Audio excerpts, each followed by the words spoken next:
হবে। উপস্থিত অধ্যকানে মহাপবিত্র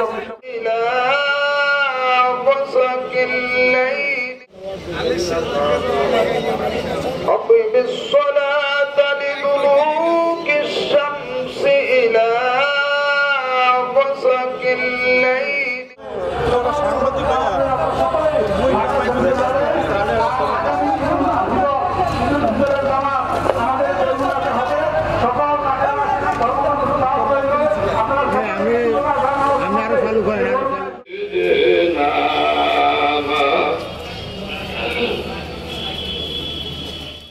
আলহামদুলিল্লাহ অগণিত দুরূদ ও সালাম দো জাহানের পয়গম্বর আখির নবী জিন্দা নবী হায়াতুন নবী মহোদয় মহাপবিত্র ইফতার মাহফিল ইন্তজাম করেছে।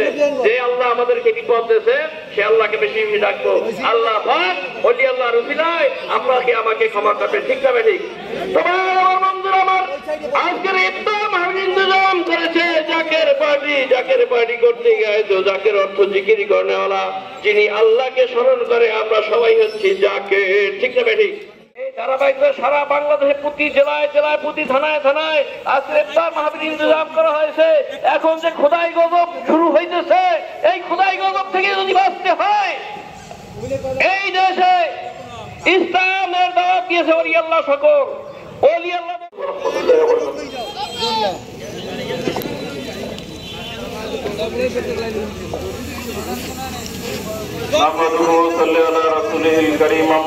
তারই ধারাবাহিকতায় বরগুনা জেলার আজকে এই দ্বিতীয় প্রোগ্রাম।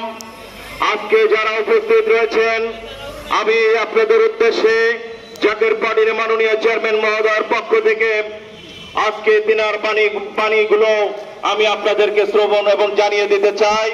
প্রিয় ভাইরা আমার, এই বরগুনা নদী বন্দরের লঞ্চঘাট অসংখ্য সাক্ষী রয়েছে। বরগুনা সিরাজ দিতে পারবে না যদি তারা সফলতা পায়, যদি তারা এই ইসলামকে ধ্বংস করে দিতে পারে, তাহলে কিন্তু তারা আমাদের উপরে এই ধারালো অস্ত্র এবং আমাদেরকে ধ্বংস যজ্ঞের দিকে ফেলে দিতে তারা দ্বিধাবোধ করবে না। যদি আমরা এই পথ থেকে বাঁচতে পার্টির যারা নেতা কর্মী রয়েছি, আমরা এতগুলো মাজার ধ্বংসাত্মক কর্মকাণ্ড হয়েছে, কিন্তু আমরা এই ধরনের মানুষের প্রতি এখনো পর্যন্ত চুপ করে আছি সেই মহামানবের হুকুমের অপেক্ষায়। আমরা যদি চাইতাম তাহলে কিন্তু তোমরা বাইরে যাওয়ার সুযোগ পেত না। আমরা যদি চাইতাম অন্য আল্লাহর কোন মাজারে আঘাত করার ক্ষমতা তোমাদের ছিল না। কাজেই এই সমস্ত হতকারিতা তোমাদেরকে বন্ধ করতে হবে। জাকের পার্টির সর্বোচ্চ নেতা ডক্টর মিয়া ভাইজান গোলন্দি ও মুসলিম বিশ্বের অভিসংবাদিত নেতা জাকের পার্টি মহামান্য চেয়ারম্যান ডক্টর মিয়া ভাইজান গোলন্দির পক্ষ থেকে